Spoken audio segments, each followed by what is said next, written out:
오늘은 부르짖어 기도할 때 주시는 특별한 은혜라는 제목으로 하나님 말씀을 선포하도록 하겠습니다.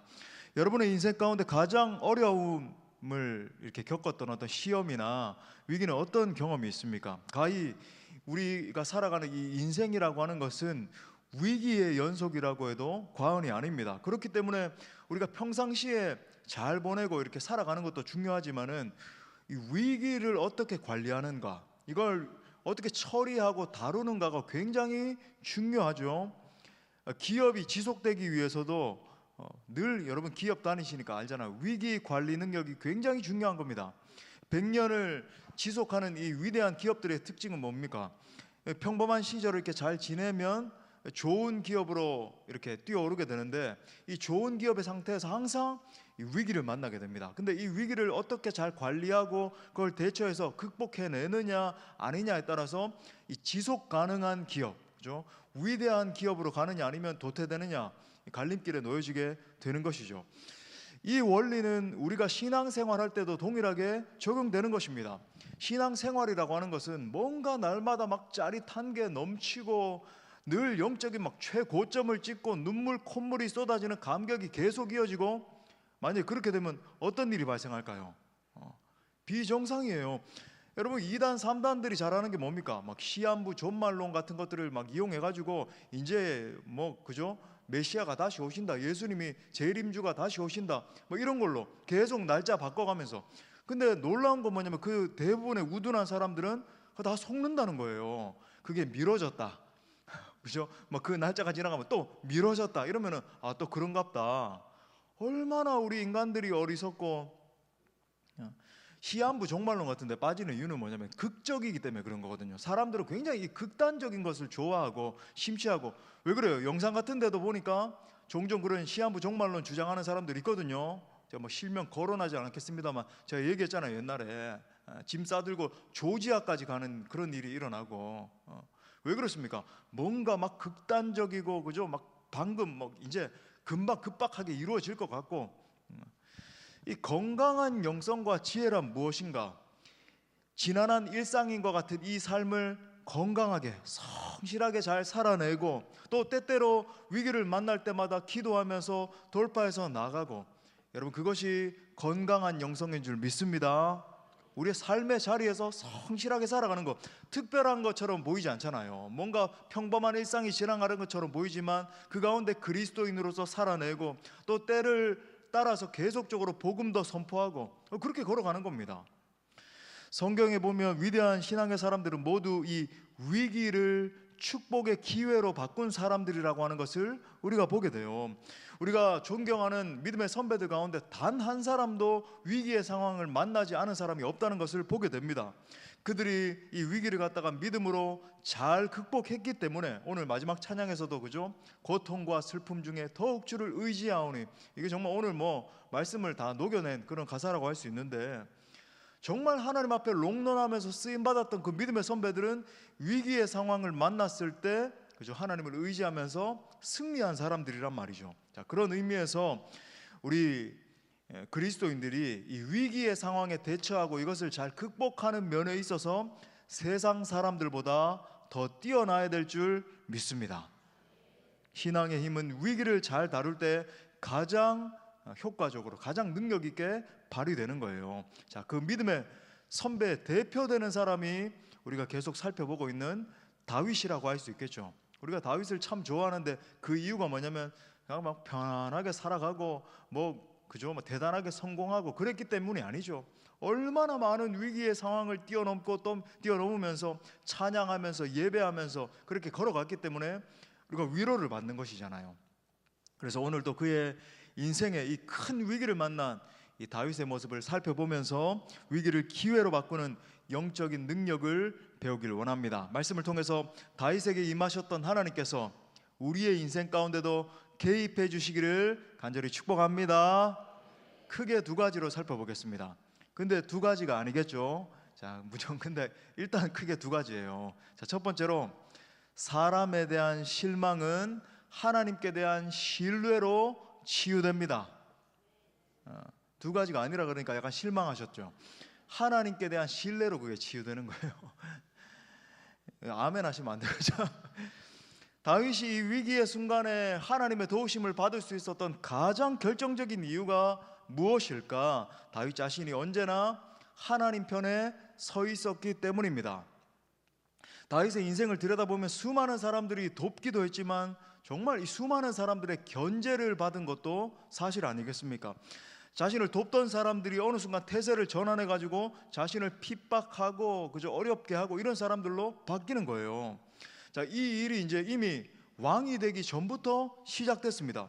어느 날 사무엘이 찾아와 가지고 기름을 부어 가지고 이 다윗이 차기 왕으로서 예선이 됐어요. 이게 뭐 자기가 계획을 하고 내가 왕이 돼야 되겠다, 내가 대통령 한번 돼봐야 되겠다 이런 게 아니었잖아요, 그죠? 그런데 그 이유 때문에 자기가 뭐 이렇게 작정하고 뭔가를 했다든지 아니면 뭐 사울에 대해서 해코지를 했다든지 전혀 그런 게 없었는데 그거 하나 때문에 사울이 그때부터 시기하고 질투하고 다윗이 하나님이 붙들어 사용했기 때문에 이제 골리앗을 이겼잖아요. 그것 때문에 그죠? 얼마나 견제를 받았습니다. 거의 죽음과 같은 이 10년 이상의 시간을 보냈다라고 해도 과언이 아닐 정도로 초죽음을 했어요. 또 그 기간 동안에 수백 명의 용사들이 다윗 주변으로 몰려들었습니다. 처음에는 이제 그들이 모인 이유가 뭐였죠? 다윗을 도와주고 또 다윗의 그 용맹함에 반했어요. 야, 우리의 리더로 삼아야 되겠다. 늘 이제 뭔가 끌림이 있는 리더 곁에 이제 사람들이 모이거든요.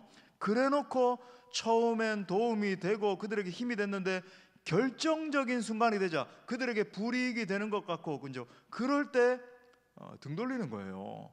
다윗의 등에 칼을 꽂기 시작하는 겁니다.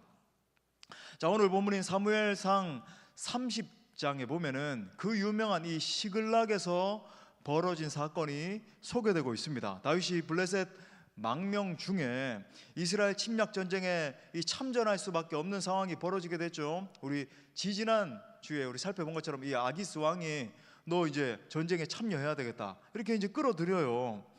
만약에 제가 설명드린 것처럼 이 전쟁에 참여를 해서 이스라엘 백성들을 향해서 다윗이 칼을 든 그런 경우가 만약에 생겼단 말이에요. 그렇게 되면 안 됐지만 그죠? 절대 안 되는 일이었지만 만약에 그렇게 됐다 그러면 어떻게 될까요? 왕으로 되는 것은 말도 안 되는 일이고 만약에 그렇게 해서 한 명이라도 죽었다 아니면 그냥 시작이라도 했다 그럼 이미 생명 끝난 것이죠. 누가 그런 사람을 좋아하겠어요? 다행히 하나님께서 이 블레셋 장군들의 마음을 잘 다스려 주시사 다윗을 향해서 의심하게 하시고 그래서 이제 전쟁으로부터 이제 피할 길을 내어 주신 거죠. 하나님이 그렇게 다 예비해 두신 겁니다. 자, 그런데 전쟁터로 가다가 다시 돌아온 그 며칠 사이에 이제 사건이 벌어진 거죠. 그 틈을 겨냥해 가지고 아말렉 족속이 다윗과 그 일행의 거주지였던 이 시글락을 그죠? 침투해 가지고 막 노략질을 한 겁니다. 우리가 항상 영적인 긴장을 놓치지 말아야 될 이유가 바로 여기 있는 거예요. 아말렉은 블레셋도 마찬가지지만 여러분 특별히 아말렉은 뭘 상징한다 그랬죠? 사탄 마귀예요. 아말렉이 틈탔습니다. 지금 이제 여러분 역사적으로도 정말 재밌는데 여러분 하마스 세력이 이 아말렉의 후손이라고도 볼 수 있는 거죠. 그 지역도 이제 블레셋 지역이고 그죠? 예. 그러니까 사탄은 우리가 조금만 빈틈만 보이면 그 사이를 비집고 우리에게 침공해 들어오는 거예요. 영적으로 해이해지고 우리는 보통 그러거든요. 뭔가 이제 기도하고 영성 가운데 나가고 하나님을 의지하고 할 때 평안한 삶이 이제 벌어지기 시작하는데 그 삶에서 하나님을 의지하지 않고 틈이 벌어지기 시작하면 바로 침투해 들어옵니다. 왜? 베드로 사도가 이야기한 것처럼 우는 사자같이 그죠? 삼킬자를 잡고 있기 때문에 그런 거죠. 이때도 이제 그 틈을 비집고 며칠 틈을 비집고 들어와서 아말렉이 침투해 들어오는데 어떻게 합니까? 이야, 이 사탄 마귀의 특징을 그대로 보여줍니다. 다윗 진영에다가 방화를 저지르고 침탈해 가고 심지어 여인들과 그죠? 아이들까지 다 데리고 가는 거예요. 이 기록이 얼마나 상세한지 다윗의 아내들까지 다 데리고 간 겁니다. 납치해 간 거죠. 잿더미만 남아 있었는데 여러분 이 군사들이 돌아와 가지고 얼마나 기가 막혔겠어요. 마을은 전부 다 막 불이 타고 있지. 상상해 볼 수 있겠죠. 군사가 이제 한 600명, 700명 그 정도 규모였으니까 아내들까지 하면 한 1200명, 아이들까지 다 합치면 한 1500명, 600명 그 정도 되는 마을이라고 할까요? 그러니까 우리 성도님들 다 합치면 그거보다 조금 더 되는 그 규모, 그런 마을이 하나 형성돼 있었는데 완전히 그 마을 자체가 불타 없어지고 아이들도 부녀들도 다 침탈해 간 겁니다. 기가 막힌 거죠. 그러니까 지금까지의 상황도 너무나 힘겨운 상황이 벌어지게 됐고, 블레셋에 가게 된 것도 너무나 이 답답한 마음에 피신해서 갔는데 더 힘겨운 상황이 벌어지기 시작하는 거예요. 뭡니까? 평소에 자기에게 충성을 맹세했던 이 부하들이 그 다급한 상황이 되니까 돌을 들어서 다윗을 때려 죽이려고 그러는 거예요. 여러분, 배신감 느껴보셨습니까? 이 배신감이요, 사람이 느끼는 감정 중에 가장 이 자괴감을 느끼게 하는 감정이 바로 이 배신감이라고 하는 거잖아요. 여러분, 근데 배신감을 느끼게 되고 뭐 여러 가지 뭐 시기심을 겪고 이런 것들 있을 수 있잖아요. 그죠? 우리가 조금 하나님 앞에서 잘 되었을 때 시기하는 세력이 있고 뭐 그럴 수 있어요. 근데 배신하는 겁니다. 그죠? 등에 칼을 꽂는 거예요. 어떻게 해서든지 공격하고 뒤에서 어떻게 해서든지 끄집어 내리려고 하고, 사람이 그렇게 되거든요. 저는 겪어봤을까요? 안 겪어봤을까요? 겪어봤죠. 왜 아무 반응이 없으십니까? 예. 앞에서 막 이렇게 잘하는 것처럼 하다가, 그죠? 뭔가 이렇게 사람이 얼마나 간교한지 자기와 이렇게 뭔가, 그죠? 이익이 안 되는 것 같은 상황이 벌어지고 하면은 바로 등 돌려가지고 그런 사람들이 있어요. 믿었던 사람이 배신을 하고 싸우고 죽이고, 놀라운 건 뭐냐면 이것이 바로 인간 본성이라고 하는 것입니다. 뭐 정치 세계에서만 막 그런 뭐 정말 많잖아요. 거기는 막 믿었던 사람이 등 돌리고 자기 이익에 반하면은 막 비방하고 얼마나 막 간교한데, 여러분 이게 인간사예요. 계속 벌어집니다. 그래서 사람들이 자기 이익이 되는 대로 여기에 붙었다 저기에 붙었다 간교하고, 이뿐만입니까? 사무엘하 15장에 보면 나중에 살펴보겠지만 압살롬 반역 사건이 나오잖아요. 최고의 배신. 압살롬이 누구죠? 다윗의 아들이었잖아요. 어릴 때부터 이 압살롬을 안고, 그죠? 얼마나 기뻐하고 이 압살롬 똥기저귀 갈아 끼우면서 같이 뭐 사냥도 다녔을 수 있고, 아버지가 이거 가르쳐 줄 테니까 너가 뭐 이렇게 한번 해봐 이렇게 하면서 같이 그렇게 자랐는데, 이 아들이 반역하면서 일어난 거예요. 죽이려고 쫓아오는데 다윗이 그 새벽에, 그죠? 눈물을 또르르 흘리면서 그 언덕길을 막 올라가는데 그때 마음이 얼마나 슬펐을까요? 아들이 반역을 일으켜서 아버지를 지금 죽이려고 한다. 근데 이스라엘 자기의 왕자를 가지고 있던 그 예루살렘을 버리고 도망가는 아버지의 그 마음이 얼마나 무너졌겠습니까? 계속 울었을 거예요. 이처럼 인간이라고 하는 이 인간의 악, 금세 내 편이 되었다라도 어떤 정치적인 이유 때문에 자기에게 어떤 유익이 안 되고, 그죠? 피해가 되는 것 같고 자기를 알아주지 않는 것 같고 하면 금방 등을 돌리고 칼 꼽고 배신하는 경우가 얼마나 많이 있는지. 우리가 교회 안에서 사역을 할 때도 제일 유의해야 되는 것이 이 섭섭이병이라 그러잖아요. 얼마나 서로를 향해서 섭섭함을 잘 느끼고, 그죠? 저는 뭐 약간 이렇게 예민한 스타일이라서 그래도 이렇게 좀 섬세하게 이렇게 하려고 하는데 그렇지 않거든요, 사람들이. 그러니까 어떻게 하다가 이렇게 잘 못 쳐다볼 수도 있고, 근데 야, 어떻게 저렇게 나한테 냉정하게 인사도 안 받고 뭐 그런 게 아니잖아요, 그죠? 사람이 이렇게 살다 저는 저에게 그렇게 말씀하시는 분 아무도 없는데, 교회 안에서 저는 어릴 때부터 교회 안에서 그런 일들 굉장히 많이 봤거든요. 굉장히 막 서운함을 느끼고, 그죠? 뭐 표정 하나에 인간의 악한 본성이다. 여러분, 세계 최고의 운동선수가 역대 누굽니까? 마이클 조던 아니에요. 마이클 조던이, 여러분 나이키사의 매출의 5%를 마이클 조던에게 매해마다 갖다 바치는 거 여러분 아세요? 그 얼마나 부전지. 근데 여러분, 이 마이클 조던 얼마 전에 이제 떴던 기사인데, 세계 최고의 스포츠 스타 마이클 조던 다 아시죠? 농구 황제, 예, 그 사람이에요. 손흥민이 아닙니다. 예. 근데 이 마이클 조던이 이제 첫 번째 부인이 배신하고 떠나가잖아요. 그리고 이제 두 번째 부인과 결혼을 하게 됐는데, 여러분 정말 참 재미있는 기사가, 마이클 조던이 이제 눈물 펑펑 쏟는 그 장면을 이제 부각시키면서 첫 번째 부인과 이혼을 하는데, 그냥 이혼이 아니라 배신하고 이제 떠나간 거예요. 돈 문제 이런 게 얽혀서. 그래서 이제 두 번째 부인과 결혼을 하면서 그 조건이 뭐였냐면 매년마다 70억을 주는 것으로, 이 아내에게. 이게 계약 조건이었어요. 그러니까 혹시나 이 여자도 떠나갈까 싶어가지고 매년마다 70억, 그러니까 70억은 굉장히 큰 돈이지만 조단한테는 사실 아무것도 아닌 돈이긴 하죠. 근데 이 인간이 얼마나 참 이렇게 간사하고 계산적이고, 그죠? 그런 존재인지, 돈이 주어지고 뭔가 이 관계가 얽히고 하면 떠나가고, 그게 불안하니까. 그래서 저는 이제 조단이 참 불쌍하더라고요. 이 뭐 에어 조단 해가지고 막 신발 좋은 거, 그죠? 뭐 그것 때문에 뭐 사람들이 열광하고, 그게 중요한 게 아니라 얼마나 인생이 참 불쌍한가. 불안해가지고 매년마다 돈을 줘야 되고. 그래서 나중에 다윗이 뭐라고 고백합니까? 시편 118편 8절부터 9절 말씀 우리 다 같이 읽어볼까요? 시작. 여호와께 피하는 것이 사람을 신뢰하는 것보다 나으며 여호와께 피하는 것이 고관들을 신뢰하는 것보다 낫도다. 아멘. 여기서 낫도다 할 때 쓰인 단어가 바로 여러분 아시는 터브라고 하는 단어. 이 뭐냐면 좋았다, 정말 최고이다. 하나님이 세상을 창조하신 다음에 터브, 이 날이 좋았다, 염터브 이렇게 말씀하셨거든요. 아, 그렇구나. 하나님이 온 천지 만물을 창조하신 다음에 보시기에 좋았더라 말씀하실 때 그 단어를 지금 쓰고 있는 거죠. 지금 다윗의 이 고백은 사람을 신뢰할 때에, 사람을 의지하고, 그죠? 날 따르는 사람이 있는 것 같을 때, 아, 나 참 그 사람 참 좋다, 너희들 나를 따르니까 참 좋다, 이게 아니라 그건 별거 없고 하나님이 나를 도와주시고 하나님이 나를 위하실 때 그것이 최고 좋더라, 이렇게 고백하고 있는 거죠.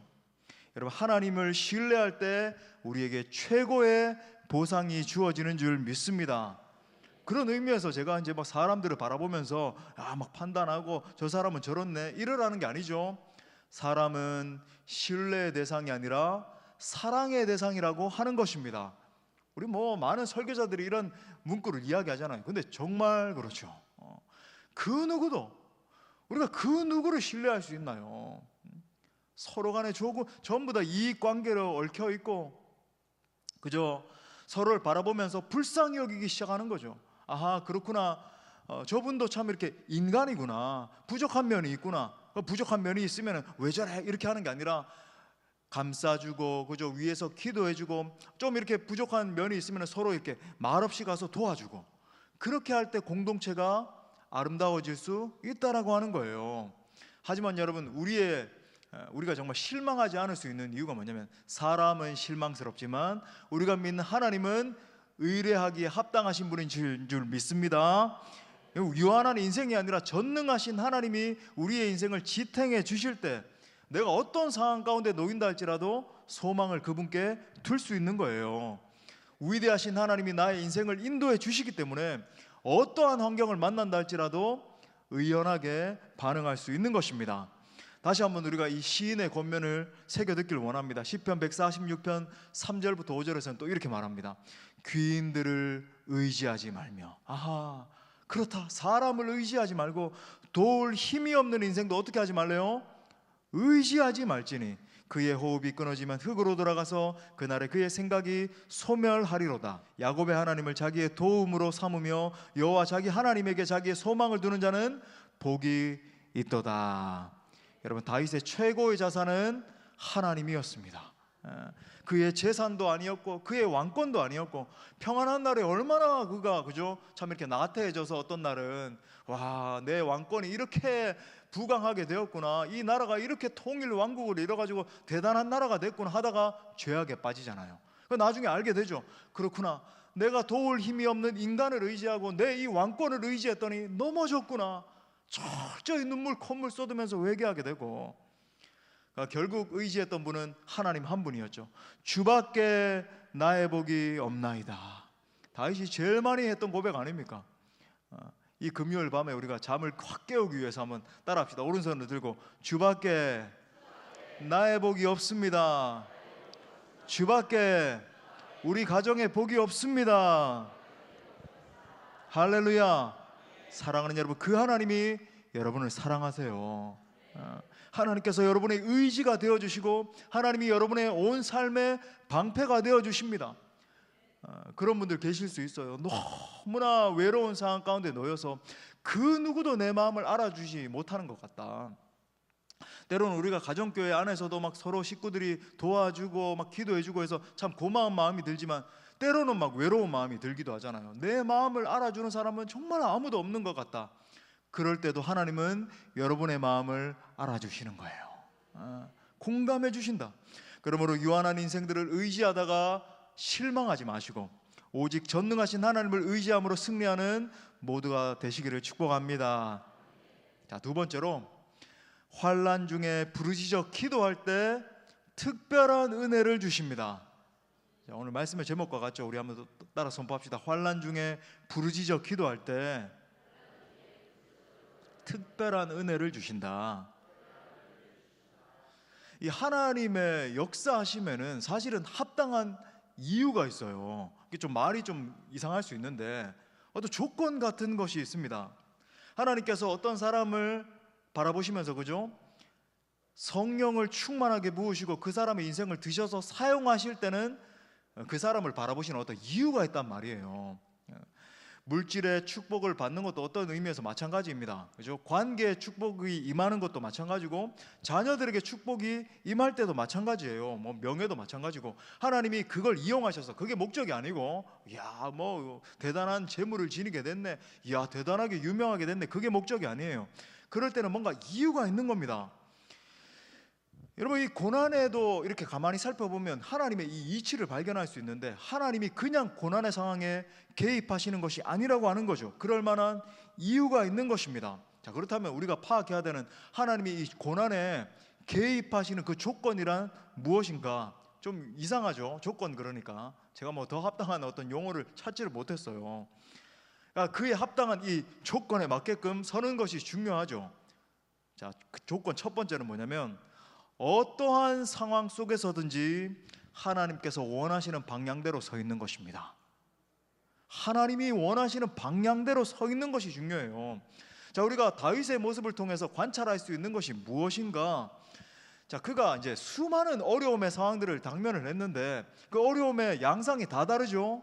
요셉이 당했던 그 어려움의 양상도 다 달랐잖아요.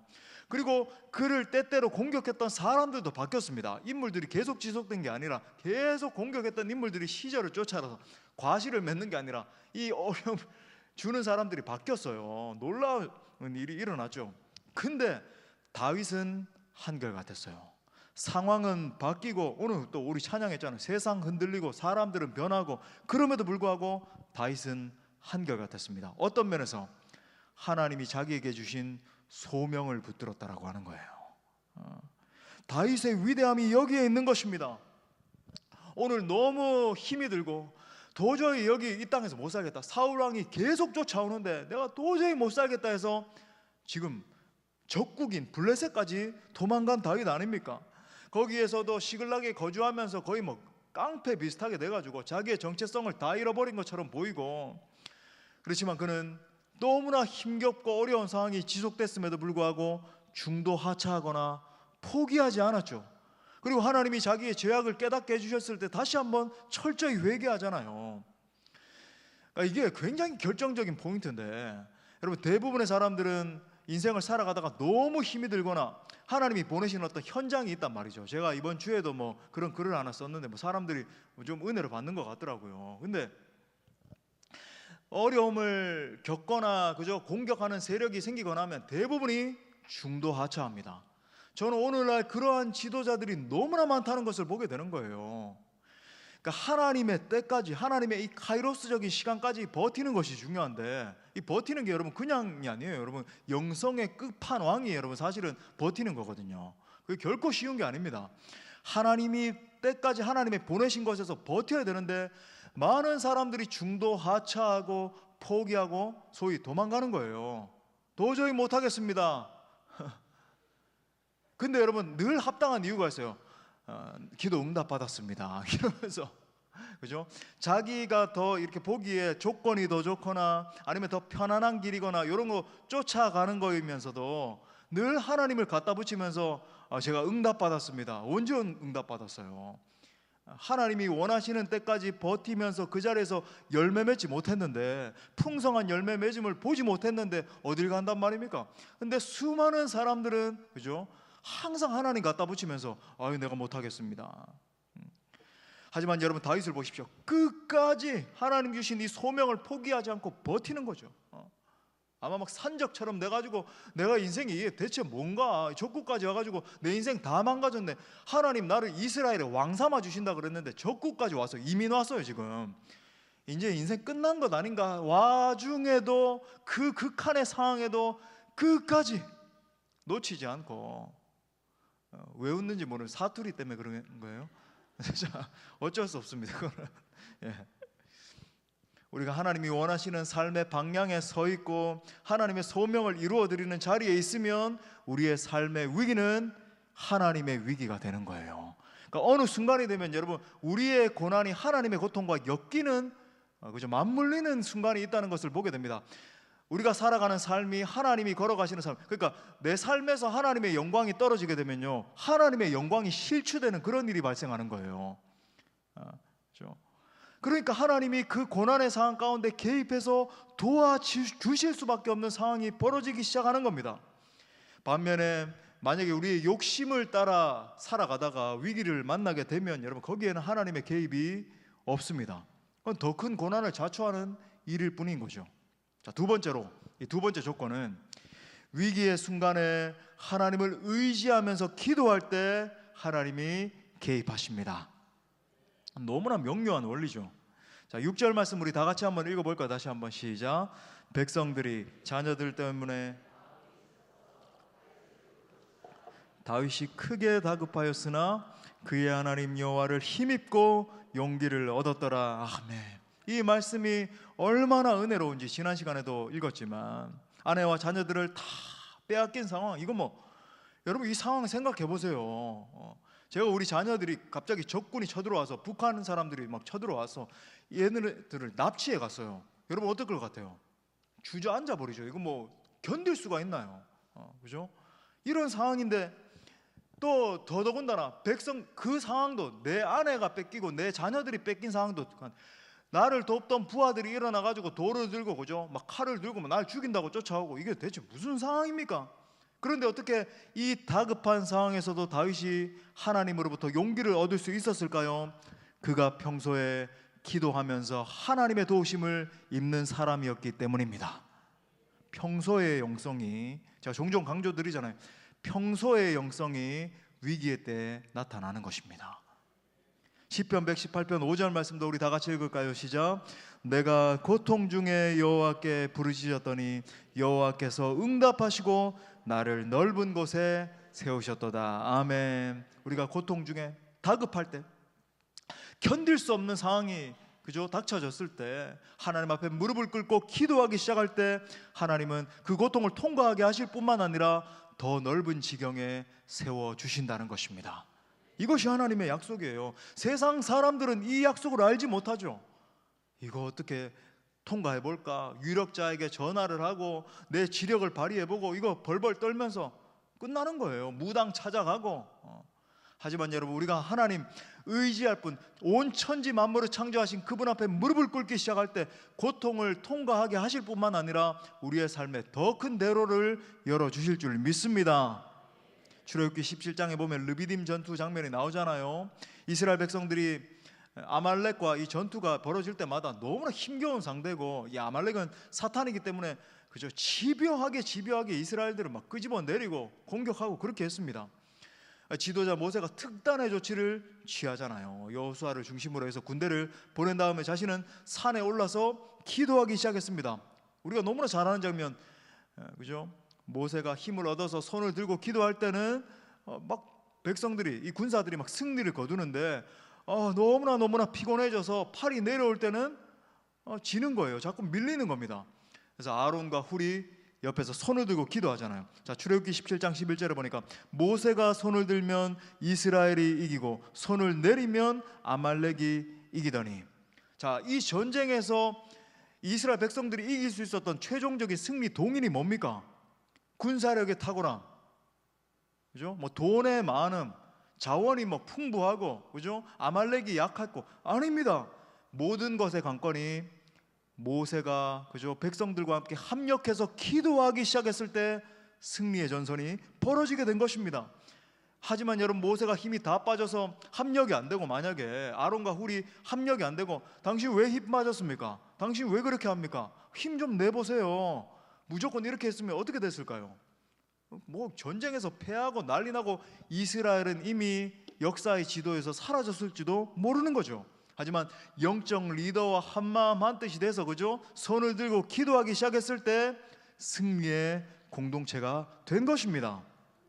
그래서 여러분, 우리가 환난 중에 부르짖어 기도할 때 하나님 주시는 이 특별한 은혜들에 대해서 좀 정리하고 말씀 마무리하겠습니다. 가장 먼저 첫 번째로, 환난 중에 부르짖어 기도할 때 우리를 구원해 주십니다. 시편 34편 6절, 이 곤고한 자가 부르짖음에 여호와께서 들으시고 그의 모든 환난에서 구원하셨도다. 하나님은 환난 중에 큰 도움이 되어 주시는 줄 믿습니다. 우리 시편 46편 1절 말씀도 우리 암송 말씀이었잖아요. 우리 다 같이 읽겠습니다. 시작. 하나님은 우리의 피난처시요 힘이시니 환난 중에 만날 큰 도움이시라. 아멘. 또한 두 번째로, 고통 중에 부르짖어 기도할 때, 여러분 이게 약속이에요. 여러분 붙드셔야 됩니다. 영향력의 지경을 넓혀 주십니다.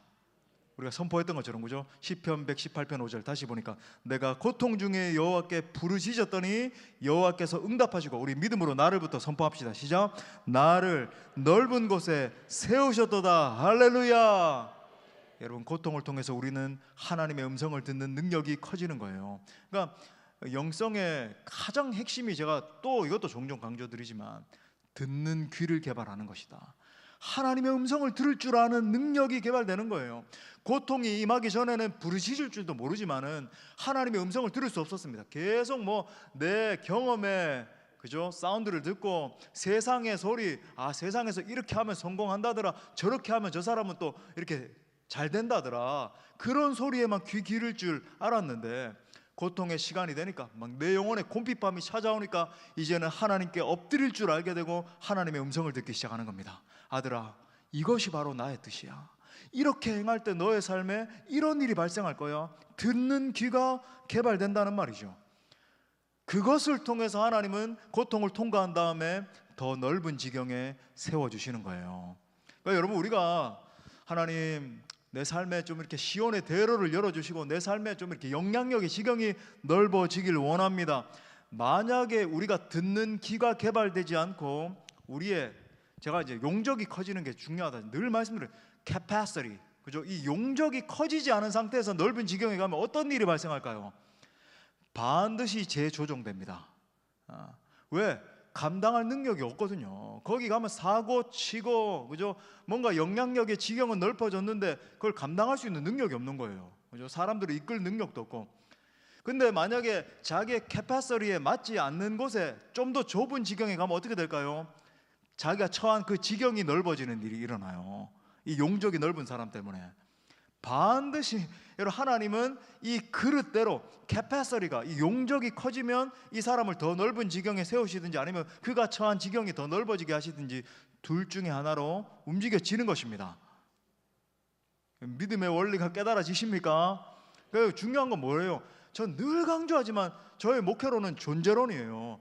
자기의 이 목회자의 존재만큼 공동체가 커지게 되어 있고, 그죠? 영향력의 지경이 넓어.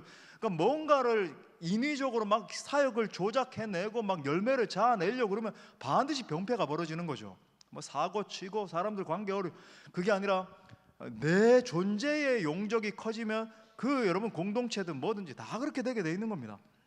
세 번째, 병상에서 부르짖어 기도할 때 우리의 병을 고쳐 주십니다.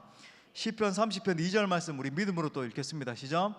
여호와 내 하나님이여, 내가 주께 부르짖음에 나를 고치셨나이다. 아멘. 여러분, 우리가 믿는 하나님은 여호와 라파, 치료하는 하나님이신 줄 믿습니다. 그러니까 여러분, 우리가 병들었을 때 기도해야 돼요. 성경을 보면 병에 걸렸을 때, 그죠? 하나님의 역사로, 또 예수 그리스도의 그 터치로 말미암아 치료되는 역사가 얼마나 자주 나옵니까? 여러분, 기도해야 돼요. 그런 장면 나올 때마다 하나님이여, 이 치료의 역사가 내게 임하게 하여 주옵소서. 우리 자녀들에게, 또 우리 환우들 있잖아요, 임하게 하여 주옵소서. 우리가 믿음으로 붙들고 기도하는 거죠. 히스기야가 기도하는 중에 15년 생명을 연장받고 하나님 앞에 쓰임받고, 이사야서 38장 2절부터 3절을 보니까 히스기야가 얼굴을 벽으로 향하고 여호와께 기도하여 이르되 여호와여 구하오니 내가 주 앞에서 진실과 전심으로 행하며 주의 목전에서 선하게 행한 것을 기억하옵소서 하고 히스기야가 심히 통곡했다. 그러니까 얼굴을 벽으로 향했다라고 하는 것은 지금 뭐 통곡의 벽 이런 형태입니다. 그죠? 벽으로 향했다라고 하는 것은 결사적인 기도의 모습을 보여주는 거죠. 필사적으로 통곡하면서 하나님 앞에 매달렸더니 하나님이 그의 생명을 연장시켜 주신 것입니다. 그러니까 통곡하는 기도가 키다. 위대한 기도의 사람, 제가 이제 양육할 때 필독서로 소개하는 E.M. 바운즈 목사님. E.M. 바운즈의 책은 너무 좋죠. 기도의 책 너무 좋아요. 간절함은 기도의 정수에 해당한다. 열정은 기도의 원동력이다. 또 위대한 영성가 토마스 왓슨도 이렇게 말했습니다. 최고의 기도는 마음과 혀를 모두 사용해 열렬하고 간절하게 드리는 기도이다. 불붙은 향에서 향기가 피어오르듯 간절한 기도는 천국으로 올라가서 하늘 보좌에 다다른다. 그러니까 불붙는 기도 그러는데 정말 제가 뭐 최근에도 이제 평양 대부흥운동 책을 갖다가 다시 한번 이제 신학교 시절에 읽었던 아주 두꺼운 책이에요. 1000페이지가 넘는. 막 읽으면서 연구하면서 제 마음에 기쁨이 넘치는 거죠. 여러분 대부흥 현장의 이 기도 장면을 살펴보면요 결코 속닥속닥 하는 기도는 없었습니다. 그렇죠? 뭔가 막 묵상으로 묵상 기도도 중요해요. 하지만 여러분 부흥의 현장에 있었던 기도는 여러분 묘사하는 모든 장면들이 불붙는 기도였는 줄 믿습니다. 불타오르는 거예요. 기도에 막 그죠? 막 향로가 성도들의 기도가 합쳐져서 사실 이제 장대현 교회에 그러니까 형제들만 모인 형제들만 약 2,000명에 다다랐다. 그런 기록이 있거든요. 이제 평양 대부흥 1907년 1월 14일 15일 날 그 불이 임했는데 그 전부터 사실 그 부흥의 불길이 임했고 그 다음에도 계속 이어지고 했는데 불길이 임할 때 그 현장에만 이제 남자만 2,000명이 있었어요. 상상을 해보십시오. 2,000명이 그죠? 막 기도의 향로를 올리면서 막 하나님을 갈망할 때 엄청난 역사가 일어난 거죠. 네 번째, 마지막 네 번째. 큰 문제를 만나 부르짖어 기도할 때 상상을 뛰어넘어 문제를 해결해 주시는 것입니다. 출애굽기 15장 25절 상반에 보니까 모세가 여호와께 부르짖었더니 여호와께서 그에게 한 나무를 가리키시니 그가 물에 던지니 물이 달게 되었더라. 이스라엘 백성들이 원망하고 대체 우리의 구원은 어디 있습니까? 목말라 죽겠습니다. 하나님이 보이지 않던 나무를 보게 하시고 거기를 향해서 명하시고 그저 던졌더니 지팡이를 던졌더니 물이 변하는 역사가 일어나게 된 것입니다. 상상을 초월하는 역사가 벌어지게 된 거예요. 여러분 하나님의 은혜의 역사가 우리 가운데 임하면 내 계산에서 상상할 수 있는 차원이 아니라 내 지각을 뛰어넘는 하나님의 구원 역사가 임하게 되는 거예요. 우리 그런 생각할 수 있잖아요. 하나님 여길 봐도 마치 욥의 고백처럼 아무런 답이 보이지 않고 저길 봐도 하나님이 대체 어디 계신지 답이 보이지 않아요. 제 인생 가운데 우리 자녀의 인생을 볼 때 계산 우리 인간의 수는 뻔하거든요. 여길 봐도 답이 안 보이고 저길 봐도 답이 안 보이고 하지만 우리가 간절히 부르짖어 기도하면 우리 자녀를 향해서 우리 인생을 향해서 우리 공동체를 향해서 보이지 않던 것들이 보여지는 역사가 일어나게 되는 거예요. 그렇구나. 하나님의 명령대로 그렇게 따라가고서 기도하면서 나갔더니 하나님이 길을 열어주시는구나. 우리의 인생을 인도해 주시는 것입니다. 우리 하나님은 정말 놀라운 분이시죠. 우리의 상상을 뛰어넘어 역사하시는 하나님. 할렐루야. 말씀의 결론을 맺겠습니다.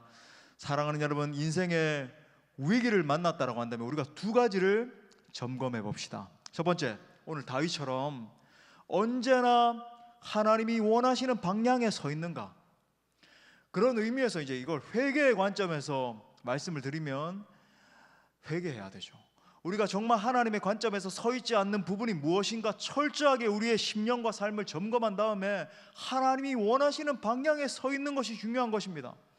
하나님이 아직까지 말씀하지도 않았는데 자꾸 하나님 갖다 대면서 포기하고 그죠? 낭망하고 그 자리에서 좀 더 쉬운 길, 더 뭐 평안한 게 여러분 하나님의 사명을 감당할 때 평안한 게 어디 있나요? 사도 바울의 우리 여정을 살펴봤잖아요. 고난의 길을 걸어가지만 그 가운데 하나님의 미세한 인도하심을 받으면서 계속 승리하면서 나가는 그것이 여러분 하나님의 길이다. 내가 정말 하나님의 길에 서 있는지를 점검해 봐야 되는 것이고, 두 번째, 오늘 또 다윗의 모습처럼 부르짖는 기도로 매달리고 있는지를 점검해야 됩니다. 오늘날 많은 사람들이 하나님 내 문제 좀 해결해 주세요, 하나님 우리 자녀 길 좀 열어주세요 하면서 기도하지 않잖아요. 우리가 막 수능 때 되면 평양대부흥이 일어난 것 같잖아요. 막 나서 찍는 것마다 다 맞게 해주시고 막 아멘 막. 저는 그 부흥의 현장을 종종 봤거든요. 그게 아니라 평소에 내가 정말 전심으로 여호와의 얼굴을 구하면서 하나님 앞에 부르짖어 기도하는 기도자인지, 내가 정말로 아버지 하나님의 얼굴을 평소에 구하고 있는지 점검해야 된다라고 하는 것입니다. 위대한 설교자 찰스 스펄전 목사님이 이렇게 말했어요. 마지막으로, 간절함이 없는 기도는 기도가 아니다. 우리 기도에 불이 붙지 않고서는 소멸하는 불이신 하나님과 대화할 수 없다. 와, 이 시적 표현이 얼마나 좋아요. 우리 기도에 불이 붙지 않고서는 소멸하는 불이신 하나님과 대화할 수 없다. 아무쪼록 오늘도 간절한 기도를 통해서 하나님과 깊은 만남이 일어나고 기도 응답의 축복을 받는 밤이 될 수 있기를 축복합니다. 우리 말씀을 주신 하나님께 영광의 박수 올려드리겠습니다.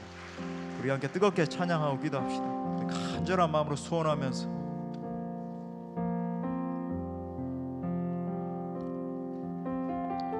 마음이 상한 자를 고백합시다. 마음이 상한 자를 고치시는 주님, 하늘의 아버지 날 주관하소서. 주의 길로 인도하사 자유케 주님 새 일을 행해주세요. 새 일을 행하사 분케 하소서. 의에 줄이고 목이 마른 성령의 길을 부으소. 의에 줄이고 목이 마르니 내 잔을 채워 주소서. 우리 다시 한번 고백합시다. 마음이 상한 자를 고치시는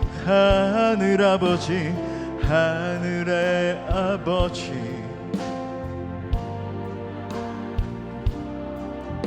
주의 길로 인도하사 자유케 하나님 내 삶의 새 일을 행하사 분케 의에 줄이고 목이 마르니 성령의 기름 부으소. 의에 줄이고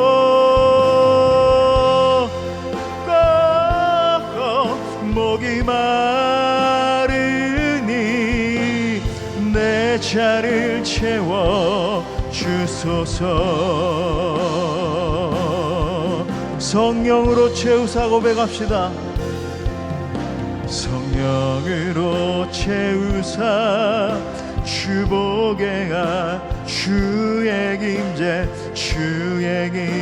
속에 은혜 알게 하소서. 주 뜻대로 살아가리. 세상 끝나 나를 빚어주세요.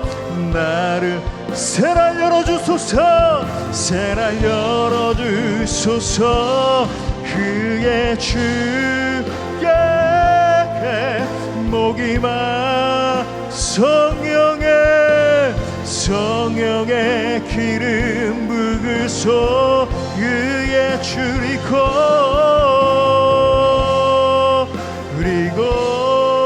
목이 마르니 내 잔을 채워. 의에 줄이고 목마릅니다. 주님 의에 줄이고 목이 마 성령의 기름 성령의 기름 부으소 그의 줄이고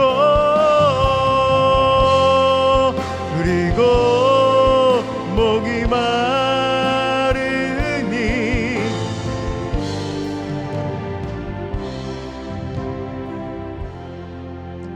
내가 고통 중에 여호와께 부르짖었더니 여호와께서 응답하시고 나를 넓은 곳에 세우셨도다. 인생의 위기와 고난 앞에 우리가 하나님을 의지하며 이 시간 기도로 나아가기를 원합니다. 우리 하나님 어떤 분이세요? 언제나 나를 돕기 위해 기다리고 계시는 분이십니다. 우리의 기도를 들으시기 위해서 그 아버지께서 그저 아직도 상고가 먼데 내 아들이 언제 돌아올지 기도 응답하시려고 여러분 기다리고 계신 하나님이세요. 문제는 우리가 절박하게 하나님을 붙들지 않고 있다는 것입니다. 여러분, 하나님은 간절히 부르짖는 기도를 들으시고 우리가 상상도 할 수 없는 방법으로 응답해 주시는 분이신 줄 믿습니다. 우리 함께 기도할 때 하나님, 내가 고통 중에 주님 앞에 부르짖습니다. 부르짖는 소리를 들으시사 응답하여 주옵소서. 하나님, 내 삶에 개입하여 주옵소서. 이 모든 시간을 능히 감당할 수 있도록 내게 능력을 주옵소서. 주님, 날 도와주옵소서. 우리 함께 주님 간절히 찾습니다. 주여